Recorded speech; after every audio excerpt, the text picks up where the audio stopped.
69 TV ప్రేక్షకులకి నమస్కారం. మనలో అయితే చాలామందికి ఇల్లు కట్టుకునేటప్పుడు వాస్తు గురించి కానీ, లైక్ ఏదైనా సరే గోడ నిర్మాణం గురించి కానీ, మన దగ్గర ఉన్న చాలామందికైతే తెలియదు. సో, ఈ రోజైతే మన స్టూడియోకైతే ప్రముఖ సిద్ధాంతి డాక్టర్ కుంచాల హనుమంతరావు గారు అయితే మన స్టూడియోలోకి వచ్చారు. సో, వారితో మాట్లాడి మరిన్ని విషయాలు మనం తెలుసుకుందాము.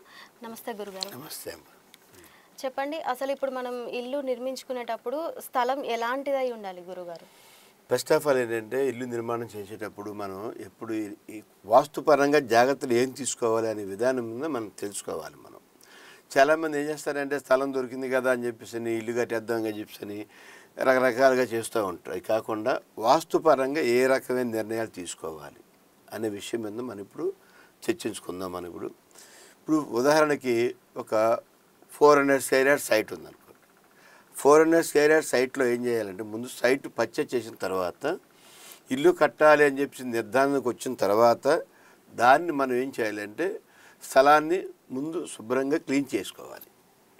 శుభ్రంగా క్లీన్ చేసుకున్న తర్వాత స్థలం మొత్తం కూడా సైట్ అంతా కూడా స్క్వేర్గా చేసుకొని దాంట్లో మనం ఏం చేయాలంటే ఒక 6 ఇంచెస్ లోతు సైట్ అంతా డిగ్గింగ్ చేసేయాలి.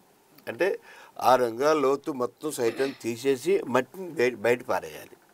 బయటని పారేసిన తర్వాత మనం ఏం చేయాలంటే సరిపోతుంది అనుకుంటే పర్లేదు, సరిపోలేదు ఇంకా బాగా లూజు మట్టి ఉందనుకుంటే మినిమం 2 ఫీట్ వరకు తీసేసి మనం మట్టిని బయట పారేసేసుకొని అప్పుడు మనం ఏం చేయాలంటే ఒక మంచి ఇంజనీర్ గారి చేత ఒక డ్రాయింగ్ డిజైన్ చేయాలి. ఇంజనీర్ గారి చేత డ్రాయింగ్ డిజైన్ చేసుకొని ఇంజనీర్ గారి చేతనే మనం దాన్ని ఆ యొక్క మార్కింగ్ చేసే విధానం తెలుసుకోవాలి. ఈ మధ్యకాలంలో చాలామంది ఏం చేస్తున్నారంటే సిద్ధాంతి గారు వచ్చేసి ముగ్గేయాలి అని చెప్పేసి అంటున్నారు. అది కరెక్ట్ కాదు. ఎందుకంటే బిల్డింగ్ నిర్మాణం ఎప్పుడు కూడా ఇంజనీర్ గారే చేయాలి. సిద్ధాంతి గారు ఏం చేయాలంటే పర్యవేక్షణ చేయాలి దాన్ని. అంటే స్థలము మంచిదా కాదా, స్థలం మంచిదా కాదా, ఆ స్థలంలో బిల్డింగ్ ఏ మాత్రం కట్టాలి, దీని యొక్క వెంటిలేషన్ ఏ రకంగా ఉంటుంది, ఈ యొక్క ప్రభావం ఎలాగ ఉంటుంది, వాస్తుపరంగా బాగుందా లేదా, ఈ డ్రాయింగ్ డిజైన్ చేసుకున్నాం మనం. ఈ డ్రాయింగ్ ప్రకారంగా అన్ని విధాలా బాగుందా లేదా అనే విషయాన్ని మనం ఒక వాస్తు సిద్ధాంతి చేత మనం దాన్ని పర్యవేక్షణ చేయించుకోవాలి. అలాగే అప్పుడు మనకేంటంటే శుభం దొరుకుతూ ఉంటుంది మనకి. ఎందుకంటే ఇప్పుడు మాస్టర్ బెడ్రూమ్ ఎక్కడ ఉండాలి, చిల్డ్రన్ బెడ్రూమ్ ఎక్కడ ఉండాలి, హాల్ ఎక్కడ కట్టాలి, ఇవన్నీ కూడా మనం డిజైన్ చేసుకోవాలన్నమాట.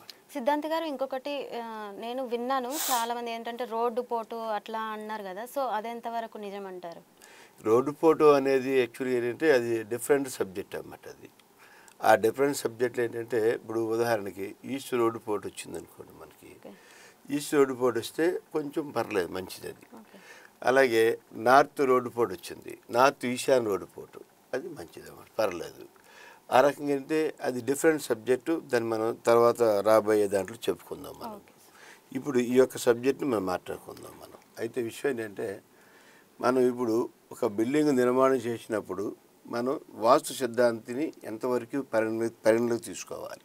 టోటల్ మొత్తం బిల్డింగ్ అంతా మనం పరిగణలోకి తీసుకోకూడదు. సిద్ధాంతి ఎంతవరకు ఉండాలో అంతవరకే ఉండాలి. ఇంజనీర్ గారు సలహాల మేరకు ఎంతవరకు తీసుకోవాలో అంతవరకే తీసుకోవాలి. బిల్డింగ్ నిర్మాణం వరకు ఇంజనీర్గా సలహాలు తీసుకోవాలి. బిల్డింగ్ లోన డిజైన్స్ను మోడిఫికేషన్ చేసే విధానంగా నీటిలో కూడా సిద్ధాంత గారి పర్యవేక్షణలో తీసుకోవాలి. అదొకటి. గాలి చాలా ఇంపార్టెంట్ అన్నమాట. ఈ గాలి వెలుతురు చాలా ఇంపార్టెంట్ అన్నమాట. వీటిని మనం ఏం చేస్తామంటే ఈ మధ్యకాలంలో ఏసీలు రావటం వల్ల ఈ గాలి వెలుతురు గురించి పట్టించుకోవడం మానేసాం మనం. కానీ ఏసీ కన్నా మనకి ప్రకృతి ఇచ్చే గాలి మనకి చాలా అవసరం అన్నమాట. మనకి ఈ ప్రకృతి గాలి ఇచ్చే అవసరంలో మనం ఆరోగ్యానికి చాలా దోహదపడుతుంది మనకి. అదేవిధంగా ఏంటంటే మనం ఇలాంటి వెంటిలేషన్ విషయంలో విండోస్ డిజైన్ చేసే విషయంలో కూడా సిద్ధాంతగా పర్యవేక్షణ ఉండాలి. అలా ఇంజనీర్ గారు ఇస్తారు డిజైన్స్, కాకపోతే కొంచెం మనకు అనుకూలంగా వాస్తుపరంగా ఉందా లేదు చూసుకొని ముందుకెళ్తే మంచి ఫలితాలు పొందుతారన్నమాట. దాంట్లో ఎంత మంచి ఫలితాలు పొందుతారంటే అద్భుతంగా ఉంటుంది అన్నమాట. ఎందుకంటే నేను చెప్పే విధంగా అంటే మట్టిని తీసి కొంచెం బయట పారేయటం, సలహాలు సంప్రదింపులు సిద్ధాంతి గారు ఇంజనీర్ గారు సలహాల మేరకు మనం పాటించగలిగితే ప్లస్ బిల్డింగ్ పూర్తయ్యేంత వరకు కూడా సిద్ధాంత్ గారు ఇంజనీర్ గారు కోయిన్సైడ్ అయ్యి కరెక్ట్గా అండర్స్టాండింగ్ జాగ్రత్తగా బిల్డింగ్ కట్టగలిగితే ఆ బిల్డింగ్లో ఉన్నవాళ్ళు ఆరోగ్యం బాగుంటుంది, ఆయుష్ బాగుంటుంది, ధనం బాగా సంపాదిస్తారు, మంచి జ్ఞానవంతులు అవుతారు, మంచి అభివృద్ధి బాటలో పయనిస్తారు. ఎందుకంటే నేను చాలా వరకు మేము బిజినెస్ గురించి చూసాం. మేము అలాగే కొంతమంది ఇంజనీర్లతో కూడా, బెంగళూరు ఇంజనీర్లతో కూడా, హైదరాబాద్ ఇంజనీర్స్తో కూడా మేము మొత్తం పర్యవేక్షణలు చేస్తాం. కొన్ని బిల్డింగ్స్ నిర్మాణం చేపడతాము. దానివల్ల కొన్ని ఫలితాలు, అద్భుతమైన ఫలితాలు వస్తాయి అన్నమాట మన దాని గురించి ఎటువంటి ఇబ్బంది ఉండదని మా యొక్క ఉద్దేశం అన్నమాట. కిచెన్ ఎక్కడ ఉంటే మంచిది అంటారు గురువుగారు? కిచెన్ విషయంకి వచ్చేప్పటికి 2 విధానాలు ఉంటాయి కిచెన్లో. కిచెన్ 2 విధానాలు అంటే, ఒకటి తూర్పు ఆగ్నేయంలో కిచెన్ ఉండాలి ఎప్పుడు కూడా, అది ఫస్ట్ పాయింట్ అన్నమాట. అదేవిధంగా ఏంటంటే ఒక తూర్పు ఆగ్నేయంలో మనకి కిచెన్ సెట్ అవ్వదు అనుకోండి, మనం ఏం చేస్తామంటే దాన్ని తీసుకెళ్ళి వాయుమూలలో పెడతాం. మనం వాయుమూలలో పెట్టుకోవచ్చు, మనం తప్పేం కాదు. ఫస్ట్ ప్రిఫరెన్స్ తూర్పు ఆగ్నేయంలో ఇవ్వాలి మనం, రెండో ప్రిఫరెన్స్ వాయుమూలకి ఇవ్వాలన్నమాట. తూర్పు ఆగ్నేయకి ఎందుకు రాదంటే, ఒక దక్షిణ రోడ్డు ఉందనుకోండి, దక్షిణ రోడ్డు ఉన్నప్పుడు కిచెన్ ఎప్పుడు కూడా మనకి వాయుమూలకి వస్తే బాగుంటుంది. దక్షిణ రోడ్డు ఉన్నప్పుడు సైట్ పెద్ద అనుకోండి, సైటు ఒక 200 స్క్వేర్ యార్డ్స్ లోపు అనుకోండి, 150 గజాలు 200 గజాల లోపు ఉందనుకోండి, మనం ఏం చేస్తామంటే మనం కిచెన్ని వాయుమూలకి పంపిస్తాం. అదే సైట్ కనుక 200 అబోవ్ కనుక 300 400 స్క్వేర్ యార్డ్స్ కనుక ఉందనుకోండి, మనం దాన్ని ఏం చేస్తామంటే మనం ఆగ్నేయ మూలలో ఉంచుతాము, సెంటర్లో వేయించుకొని మనం ఒక డిజైన్ చేసుకుంటాం మనం దాన్ని. అంటే దక్షిణ రోడ్డు ఉన్నప్పుడే ఈ ప్రాబ్లమ్స్ వస్తాయి అన్నమాట. దక్షిణ రోడ్డు నుంచి లోనకి సింహద్వారం, దక్షిణ సింహద్వారం అయితేనే మీకు ఈ ప్రాబ్లమ్స్ వస్తాయి మీకు, అంతేగాని మామూలుగా అయితే ఈ ప్రాబ్లమ్స్ రావన్నమాట మనకి. ఎందుకంటే ఎప్పుడు కూడా ఏంటంటే కిచెన్ని ఫస్ట్ ప్రిఫరెన్స్ కింద మనం తూర్పు ఆగ్నేయ మూలలో ఉండాలి. అది రెండో ప్రిఫరెన్స్ కింద ఏం చేయాలంటే మనం ఉత్తర వాయువు కింద మనం డిజైన్ చేసుకోవాలి. మనం ఆ డిజైన్ చేసుకుంటే చక్కటి మంచి ఫలితాలు పొందుతాం అన్నమాట దాంట్లో. అలాగే బెడ్రూమ్ ఎక్కడ ఉంటే బాగుంటుంది అంటే మాస్టర్ బెడ్రూమ్. మాస్టర్ బెడ్రూమ్ ఇప్పుడు కూడా ఏంటంటే, ఇప్పుడు తూర్పు రోడ్డు ఉందనుకోండి, నైరుతి మూల వస్తుంది అది మాస్టర్ బెడ్రూమ్.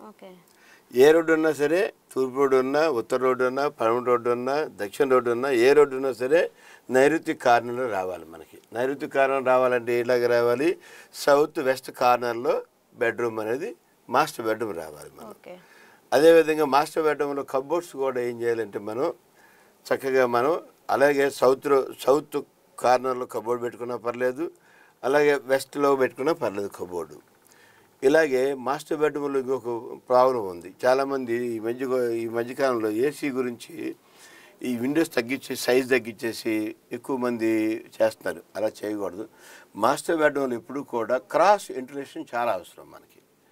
ఎంత అవసరం అంటే క్రాస్ వెంటిలేషన్ మన భవిష్యత్తుకు కూడా చాలా అవసరం అన్నమాట. అంటే క్రాస్ వెంటిలేషన్ అంటే అర్థం ఏంటంటే, ఇప్పుడు పడమట గోడ ఉందనుకోండి, పడమట గోడకి మనం ఒక 3 feet విండో పెట్టామనుకోండి, దక్షిణ గోడకి ఏం చేస్తామంటే 4 feet విండో సెంటర్ చేసి పెట్టాలన్నమాట.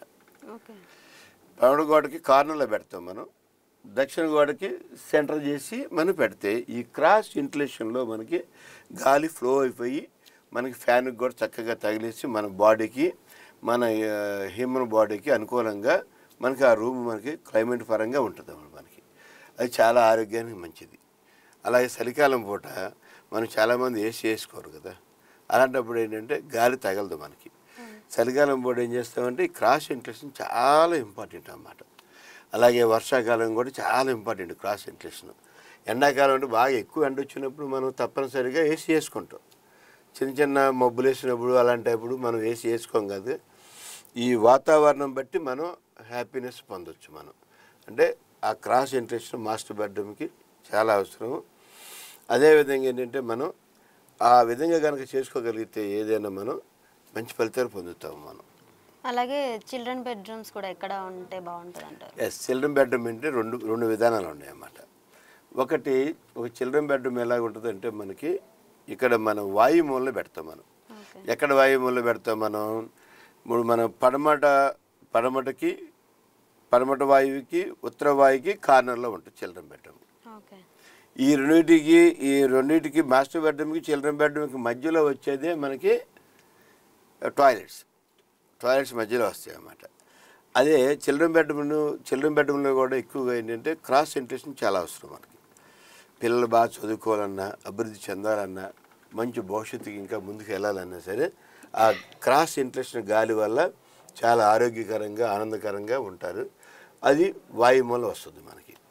కొంతమంది 3 బెడ్రూమ్ ఫ్లాట్ డిజైన్ చేసుకున్నాం అనుకోండి, తూర్పు ఈశాన్యంలో కూడా అంటే వెస్ట్ రోడ్డు ఉంటే తూర్పు ఈశాన్యంలో బెడ్రూమ్ వస్తుంది. మనకి వెస్ట్ రోడ్డు ఉన్నప్పుడు ఏమవుతుందంటే మనకి వెస్ట్ వాయువులో మనకి ఏమవుతుందంటే హాల్ వస్తుంది.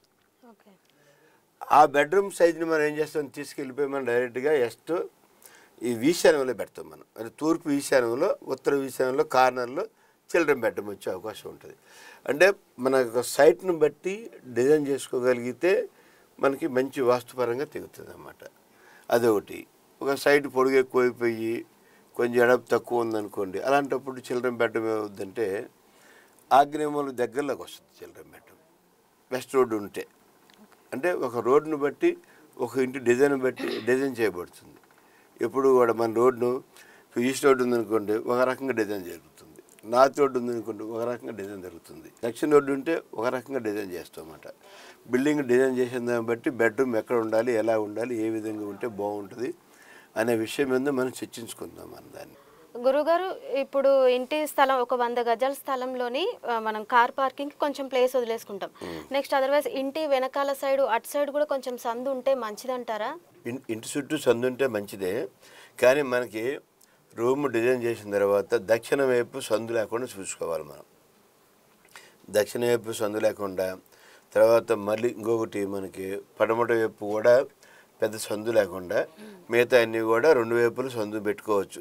ఎటు మనం నార్త్ వైపు పెట్టుకోవచ్చు, ఈస్ట్ వైపు పెట్టుకోవచ్చు మనం. అంటే కార్ పార్కింగ్ పోగా పెద్ద సందే ఉండదు మనకి, ఎందుకు 100 స్క్వేర్ 1.5 ఫీట్ మినిమం సందు పెట్టుకోవచ్చు. అలాగే అంటే కింద పెట్టుకుంటాం, అలాగే పైన ఫ్లోర్ లో కూడా బాల్కనీ వస్తుంది, పై ఫ్లోర్ బ్యాక్ సైడ్ పెట్టుకోవచ్చు. అలా బాల్కనీ వస్తుంది పై ఫ్లోర్. అంటే వాస్తు ప్రకారంగా అలా ఉంటే పెద్ద ఇబ్బంది ఏమి ఉండదు. అలా చేసుకుంటే మంచి ఫలితాలు పొందుతారు బాగా. కాకపోతే ఏంటంటే మనం ఆ సందు ఏ రకంగా వస్తుంది, సందు అంటే చిన్న సెట్ బ్యాక్ అన్నమాట, సెట్ బ్యాక్ గ్యాప్ వస్తుంది అన్నమాట. ఆ గ్యాప్ ఏ రకంగా వస్తుంది ఏంటి అనేది మనం డిజైన్ చేసుకోవాలి. మనం ఏది ఏమైనా సరే ఒక బిల్డింగ్ నిర్మాణం చేసేప్పుడు ఒక వాస్తు సిద్ధాంతి గారిని, ఒక ఇంజనీర్ గారి సలహా మేరకు డిజైన్ చేసుకోవాలి మనం. మంచి ఫలితాలు పొందుతారు. అలాగే ఇప్పుడు వాస్తు ప్రకారం ఏంటంటే పెద్దగా చాలా మందిలో అయితే కాంపౌండ్ వాళ్ళ గురించి అయితే ఎవరు ఆలోచించరు. ఏదైనా ఇంటి బాత్రూమ్ గురించి కానీ, కిచెన్ గురించి కానీ, హాల్ గురించి కానీ, వీటి గురించి ఆలోచిస్తారు కానీ ఎక్కువ కాంపౌండ్ వాళ్ళ గురించి అయితే ఆలోచించరు. ఇది ఎంతవరకు కరెక్ట్ అంటే? ఇంటికి కాంపౌండ్ వాళ్ళది చాలా అవసరం అమ్మ మనకి. ఎందుకంటే చాలామంది మీరు మంచి క్వశ్చన్ వేశారు. క్వశ్చన్కి అర్థం ఏంటంటే చాలామంది కూడా నేను చూస్తూ ఉంటాను, నేను కొన్ని కరీంనగర్ ఏరియాలు, వరంగల్ ఏరియాలు తిరుగుతూ ఉంటాను. వాళ్ళు ఇల్లు కట్టుకుంటారు కానీ కాంపౌండ్ కట్టుకోరు వాళ్ళు. కాంపౌండ్ వాల్ అనేది సెక్యూరిటీ అన్నమాట మనకి సెక్యూరిటీకి ఎలా చేసుకుంటాం, మనం బాడీని సెక్యూరిటీ ఎలా చేసుకుంటాం, మన ఇల్లుకి కూడా సెక్యూరిటీ లాగే కాంపౌండ్ వాల్ డిజైన్ చేసుకోవాలి. మనం ఎప్పుడు చేసుకోవాలి. ఎందుకంటే పెద్ద ఖర్చు ఉండదు, పెద్ద ఏముంది కాంపౌండ్ వాల్ పెద్ద ఖర్చు, ఇంటి ఖర్చులు చూసుకుని పెద్ద లెక్కేం కాదు అది. కాంపౌండ్ వాల్ అనేది శుభ్రంగా కట్టుకోవాలి. కానీ ఈస్ట్ వైపు ఉన్న కాంపౌండ్ వాల్ 4.5 ఫీట్ ఉండాలి. అదే వెస్ట్ వైపు ఉన్న కాంపౌండ్ వాల్ మినిమం ఒక 2 ఇంచెస్ ఎక్స్ట్రా కావాలి. అంటే అప్పుడు ఎంత ఉండాలంటే 4.5 అంగుళాలు కాకుండా ఒక 2 అంగుళాలు, అంటే 4 అడుగుల 8 అంగుళాలు ఉండాలి వెస్ట్ వైపు. అలాగే దక్షిణ వైపు ఏం చేయాలంటే 1 అంగుళం ఎక్కువ పెంచాలి కాంపౌండ్ వాల్. అలాగే నార్త్ వైపు ఏం చేయాలంటే 1 అంగుళం, అంటే దక్షిణ వైపు కన్నా 1 అంగుళం తక్కువ ఉండేట్టు చూసుకోవాలి. ఈస్ట్ వైపు కన్నా 2 అంగుళాలు ఎక్కువ ఉన్నట్టుగా వెస్ట్ వైపు కాంపౌండ్ వాల్ చూసుకొని గేటు అనుకూలంగా పెట్టుకోవాలి మనం. అనుకూలంగా అంటే మన మెయిన్ దూరానికి ఎదురుగా కానీ, లేదు మనం కంఫర్ట్గా ఎలాగుందో చూసుకొని మనకు అనుకూలమైన ప్లేస్లో గేటు పెట్టుకుంటే మంచి ఫలితాలు పొందుతారు. అయితే ఇప్పుడు గేటు గురించి అడిగారు కదా, గేటు అంటే మనం కాంపౌండ్ వాళ్ళకి గేటు హైలో ఉంటే మంచిది అంటారా, లేకపోతే కాంపౌండ్ వాళ్ళకి గేట్ తక్కువగా ఉంటే మంచిది? కరెక్ట్ పాయింట్ అడిగారు. చాలామంది ఏంటంటే మన కాంపౌండ్ వాళ్ళు మింగేసిన విధంగా గేట్లు ఉంటాయి. గేట్లు బహిరంగ అంటే పెద్ద గేటు పెట్టేస్తారు, కాంపౌండ్ చిన్న హైట్ పెడతారు. అలా కాకుండా గేటు మీద ఒక 1.5 ఫీట్ హైట్ ఉంటే సరిపోతుంది. గేటు మీద కాంపౌండ్ వాళ్ళ మీద 1.5 ఫీట్ హైట్ గేట్ ఉంటే సరిపోతుంది. మరీ ఇంకా కాంపౌండ్ లెవెల్ కాకుండా కొంచెం హైట్ పెంచుకొని మనం దాన్ని చేసుకోవాలి. మరి భయంకరంగా ఉండే విధంగా చేసుకోవాల్సిన పని లేదు. ఎందుకంటే ఎంత ఇంటికి అంతుంటే మంచిది గేటు. చాలామంది ఏం చేస్తారంటే చిన్న ఇల్లు అనుకుని పెద్ద గేటు పెడితే ఇల్లు మింగేస్తుంది గేటు. అది ఇలాంటివన్నీ చేయకోకుండా మనకి ఇంటికి అందంగా ఉండే విధంగా గేటు తయారు చేసుకోవాలి.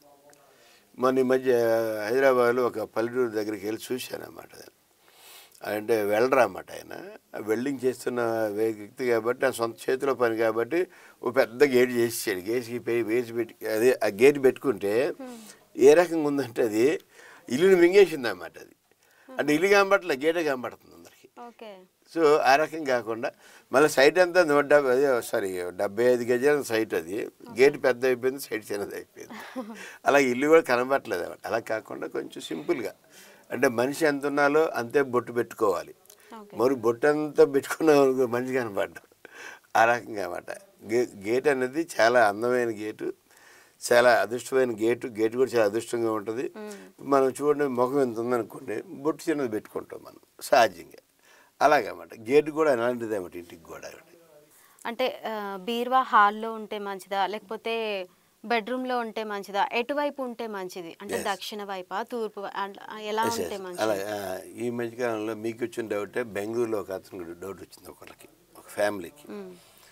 ఏమన్నా గురువుగారు డబ్బులు పెడతామండి, అన్నీ పోతున్నాయి సార్, ఏం చేయాలి అర్థం కావట్లేదు, రకరకాల ప్రాబ్లమ్స్ ఉన్నాయి, అసలు మేము కాసేపు ఇటు తిప్పుతాం, కాసేపు ఎడు తిప్పుతాం, ఎడు తిప్పినా మాకు మిగలలేదు సార్ అని చెప్పాను. డబ్బు మిగిలిదాకైనా బీరువాకి సంబంధం లేదమ్మా, మీరు దానికి దీనికి ఇంక పెట్టద్దు. బీరువా అనేది మన దగ్గర ఉన్న వస్తువుల్ని దాచుకోవడం కోసం. అది బీరువా ఎడు తిప్పి పెట్టినా సరే మీకు డబ్బులు మిగలవు. బీరువా అనేది ఏంటంటే మన వస్తువుని దాచుకుంటాకి, మంచి మంచి బంగారు వస్తువులు కానీ డాక్యుమెంట్స్ కానీ బీరువాలో పెట్టుకొని మనం దాచుకుంటాం. ఆ బీరువాని ఎక్కడ పెట్టుకోవాలనే విషయం మీద నేను వాళ్ళకి ఒక చిన్న క్లుప్తంగా చెప్పాను వాళ్ళకి. నేను అంటే నైరుతిలో పెట్టుకోవాలన్నమాట. నైరుతిలో మాస్టర్ బెడ్రూమ్లో నైరుతిలో తూర్పు వైపు తిరిగే ఉన్న విధంగా పెట్టుకోవాలి. అంటే బీరువా మనం ఓపెన్ చేసామనుకోండి, బీరువా తూర్పు వైపు చూడాలి, మనం వెస్ట్ వైపు చూడాలి. అర్థమైందా మీకు? బీరువా తూర్పు వైపు చూడాలి, మనం వెస్ట్ వైపు చూడాలి. ఆ విధంగా ఉంటే మంచి ఫలితాలు పొందుతారు. నెక్స్ట్ అక్కడ వీలు కుదరలేదు అనుకోండి, మనం ఉత్తరం వైపు బీరువా చూడాలి, మనం వచ్చి దక్షిణ వైపు చూడాలి. 2 ఆప్షన్స్ అన్నమాట. ఆప్షన్ 1 ఒకటి ఈస్ట్ వైపు తెరిచి పెట్టుకోవాలి బీరువాని, తెరిచినప్పుడు ఈస్ట్ వైపు ఉండాలి.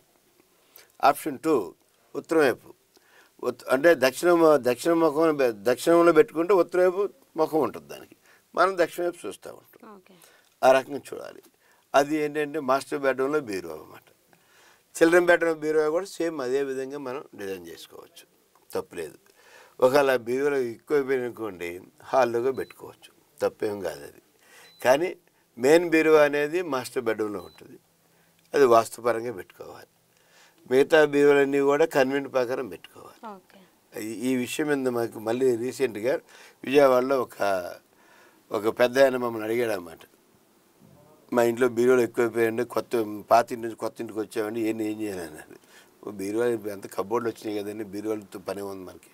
కబోర్డ్లో కూడా లాకర్స్ గేకర్స్ అన్నీ వచ్చేసినాయి మనకి. ఇప్పుడు బీరువాలు అన్నీ కూడా పంపించేయండి బయటికి, ఏమన్నా ఎవరికైనా గిఫ్ట్ ఇచ్చేయండి, అమ్మాకండి, ఎవరికైనా గిఫ్ట్ ఇచ్చేయండి బాగుంటాయి, లేదంటే స్క్రాప్ ఇచ్చేయండి దాన్ని అని చెప్పడం జరిగింది.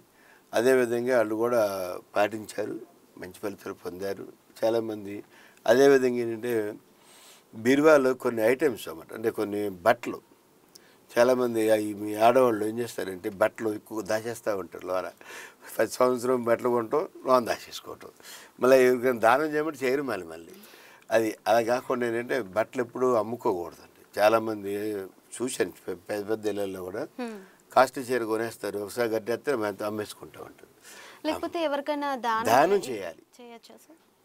బట్టలు ఒకసారి కట్టిన తర్వాత పాత అయిపోద్ది కదా, పాత అయిపోయిందాన్ని మనం ఏం చేయాలంటే మనం ఎవరికైనా దానం చేయాలి. మనం దానం చేస్తే పుణ్యం వస్తుంది మనకి.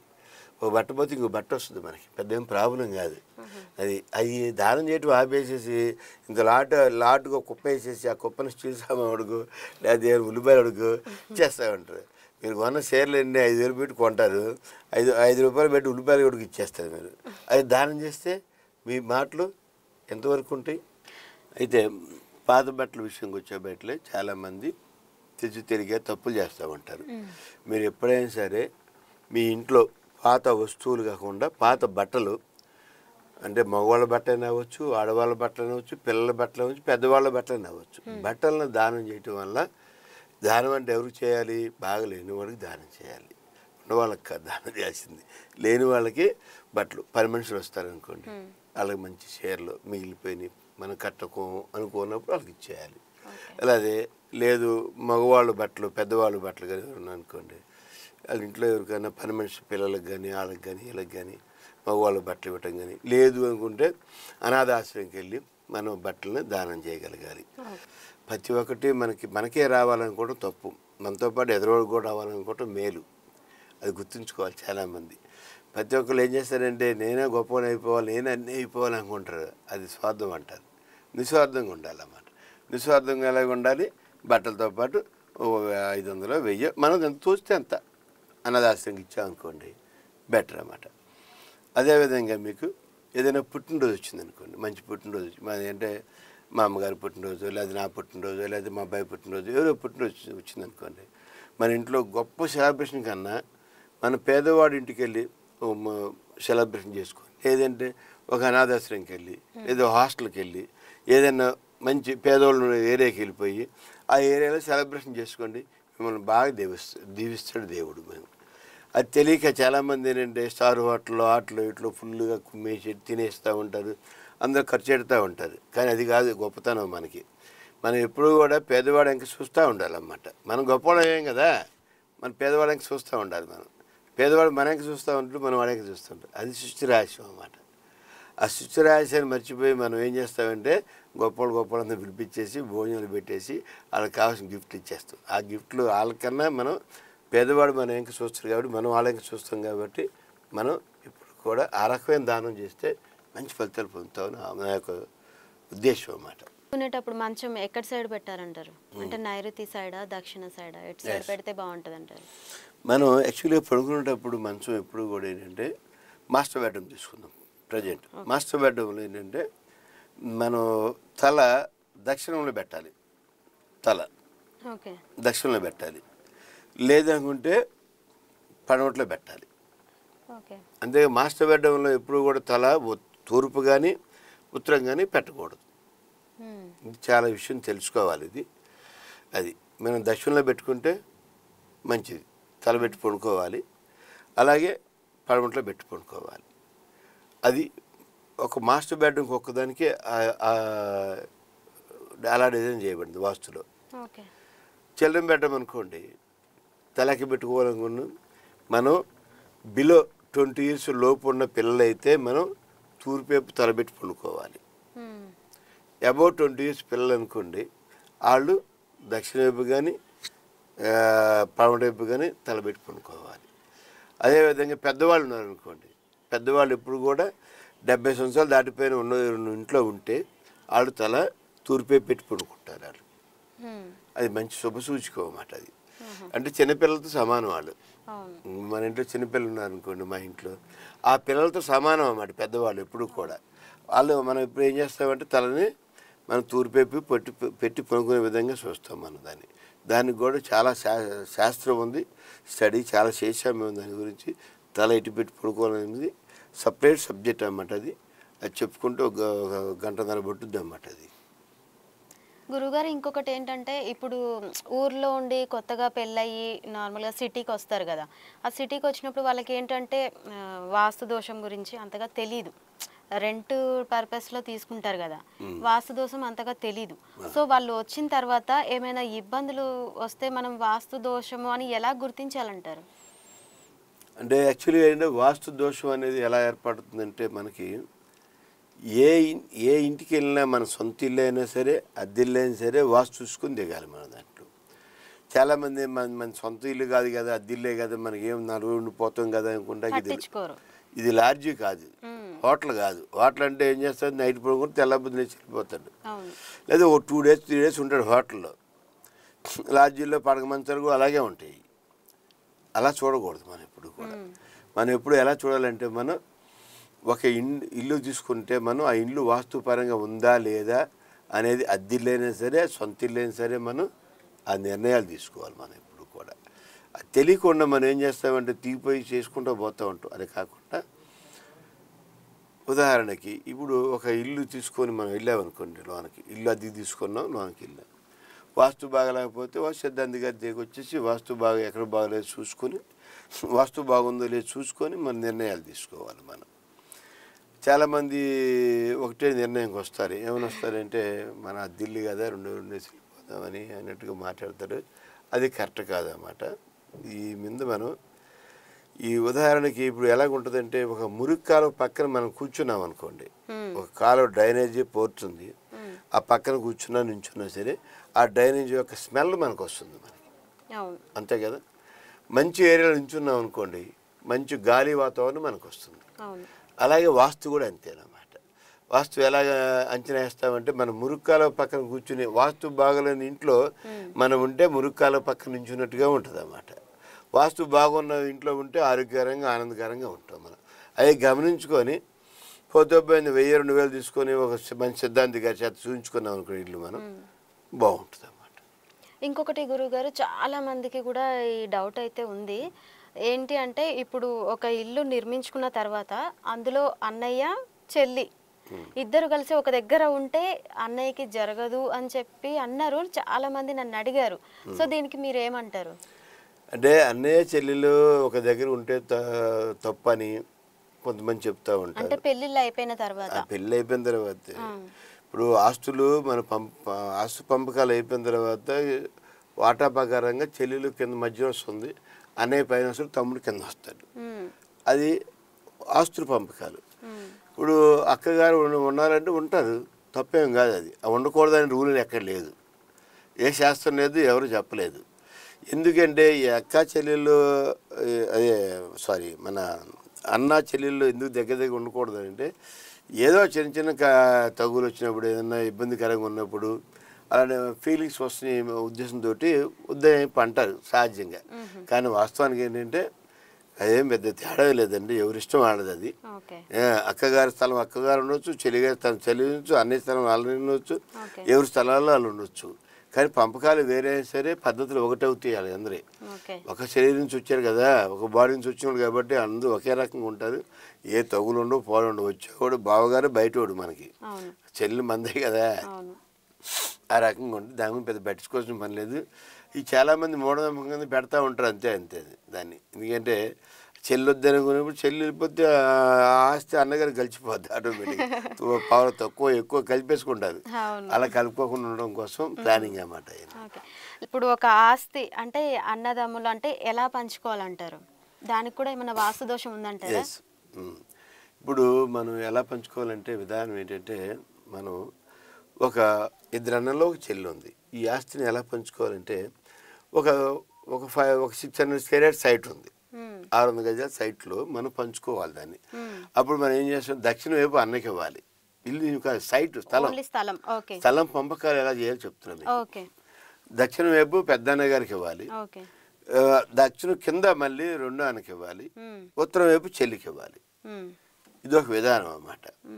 లేదు అక్కే పెద్ద అయిపోయింది అనుకోండి, ఒకవేళ ఈ మిగతా ఇద్దరు మగపిల్లలు తమ్ముళ్ళు అనుకోండి, అక్కకి వచ్చి దక్షిణం ఇవ్వాలి, తర్వాత పెద్ద తమ్ముడికి చిన్న తమ్ముడికి, ఈ రకంగా పంచుకొని రావాలి ఆస్తిని.